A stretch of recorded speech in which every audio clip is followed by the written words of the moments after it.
Idineklara na ng nag-iisang Mr. Pure Energy, Gary Valenciano, na si Sam daw ang karapat-dapat na sumunod sa kanyang mga yapak. Ngunit ngayon, sunod-sunod naman ang mga naglalakihang kontrobersiyang ibinabato sa kanya. Sumarap nga ba sa isang matinding pagsubok ang relasyon nila ni Jasmine Curtis kamakailan? Ano ang kwento sa likod ng pag-uugnay sa kanila ni Julia Barreto? Ang kanyang matatapang na kasagutan. No holds barred, no limitation. Lahat isisiwala. Sam Concepcion. Live!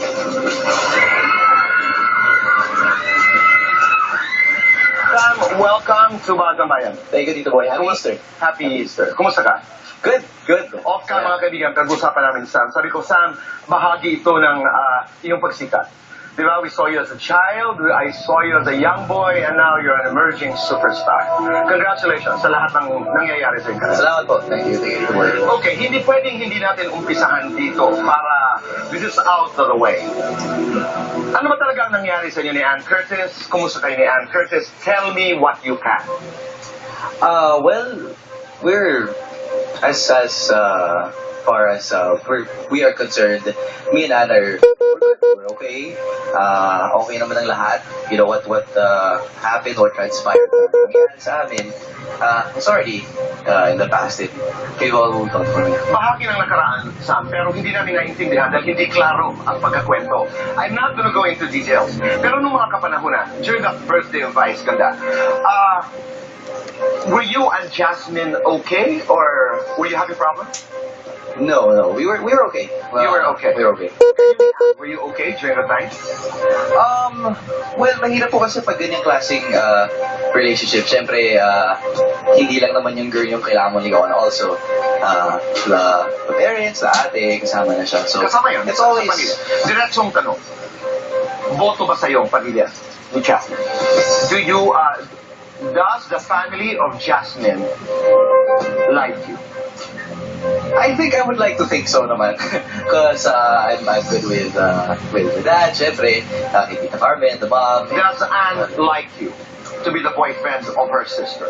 Well, I think she's for her half, for Jasmine's happiness din naman. And syempre, she does her part para, alam mo yun, to stand up for her. Gawin mo syempre sa... So why would she stand up for her if she likes you? I'm not sure about, siguro hindi ko alam yung tamang sagot dyan, but parang, but we're okay. Okay naman po kami. Pero syempre, I guess, gusto niya ako, she wants me to work hard for it, to show that I'm deserving ako para sa kanya, sa kapatid niya.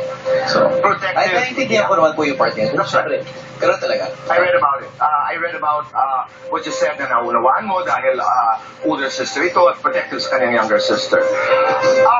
Okay, I'm not also going to go into details, but I cannot not ask you this. Noong tinatanong kayo kung may nangyari nga, may naganap ng confrontation doon sa birthday ni Vice, of course you guys said, you know, we're okay, and we respect that. Ang gusto ko lamang malaman, because you know where it came from. Carlo, if you're watching, Carlo, your manager is a dear friend of mine. You know, right after that incident, sinabi ng yung management house, no comment. We would rather keep quiet about this. And noong narinig ko yung comment na yun, sabi ko, if you put one and one together, may nangyari, may problema. So, ngayon I ask you, nagkaroon nga ba ng konfrontasyon? Yes. Yun din naman po yung sinabi ko nung tinanong ako about it. Sabi ko, yes, there was a confrontation that happened. She did go up to me and then she talked to me. Eh, hindi ko naman po siyempre sabihin na hindi nangyari yun. But all for our sister, siyempre. All for the good of everybody. Naiintindihan ko siyempre. Kasi kung ako meron akong kababatang kapatid, di ba? Siyempre gusto mong you want to test yung maniligaw, gusto mong i-test yung... Maganda ba pag-uusap? I was in shock. Siyempre nagulat po ako sa mga pangyayari. Wala siguro sa amin nag-expect na mangyayari yun.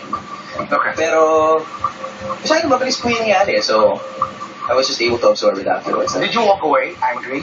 Did you walk away maiyak-iyak? Katulad ng kwento? Well, nung nangyari po yun, my friends na nandun din sa party already said, "Oh, halika na, I think we should go." So, I was a bit of shock and I just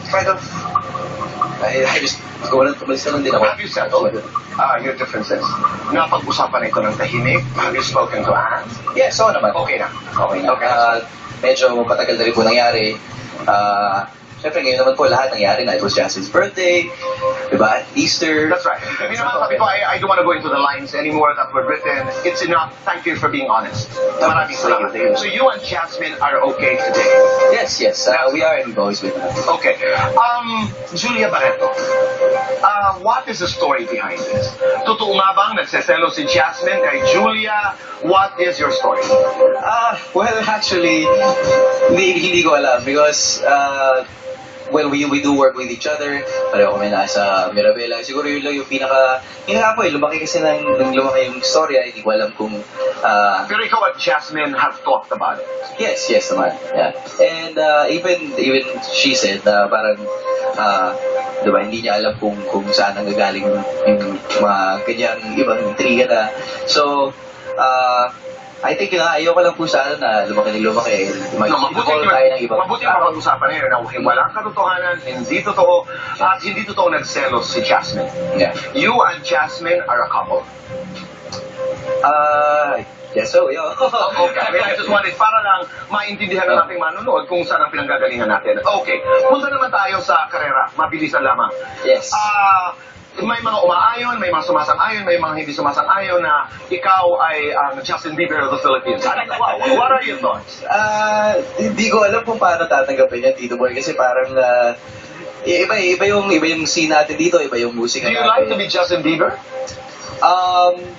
Well, he is accomplished, pero I want to make a name for myself and be known Siyempre, as Sam Concepcion, hindi ba? Ano ang iyong pakiramdam nung binasbasan ka ng Mr. Pure Energy na kung merong susunod sa kanyang mga yapa, I'm talking about Gary Valenciano, mga kaibigan, ito ay si Sam Concepcion. Wow!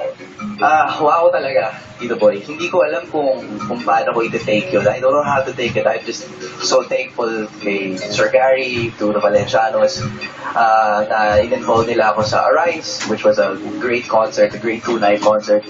And parang iba yung feeling na this person who you look up to as an artist, as a person, saying, if you do it right, if you work hard enough, You're gonna be my heir apparent. Galing no? I mean, of medyo course, pressure of course, pressure, but there's only one Gary Valenciano, but the fact that Gary V says, until now, that you're gonna be the next one. I mean, di ba? sabi ko nga po, Tito Gary, I think there is no one's going to be the next Gary Valenciano. But sabi niya, hindi, kung if you work hard enough, if you manage your career well, you'd be able to. Yeah, you will be the next best Sam Concepcion. Inspired by the one and Actually, only that's Gary Valenciano. That's it. Diba? Inspired talaga. Inspiring.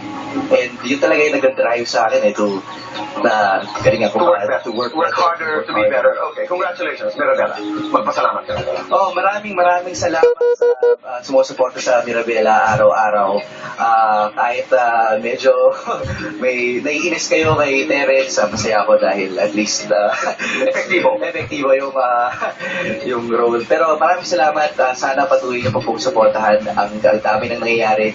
Si Mira, kung gaganda na, and dito na makikita yung iba pang mga twists. Maging bahagi kayo ng Mirabella. You make us proud, Sam. Thank you. And you're one of the most brilliant young actors, young singers in this country, and we will be watching. Diba? Maraming salamat sa pagiging bahagi ng industriya ito at kami magmamasid, manonood, and keep on shining. Thank you, Tito Boy. Maraming salamat. Okay. Sa ating magbabalik mga kaibigan, susunod na. We have this story about All In. Marami nagtatanong, ano nga bang ibig sabihin ng All In? Tulupad sa kanilang mga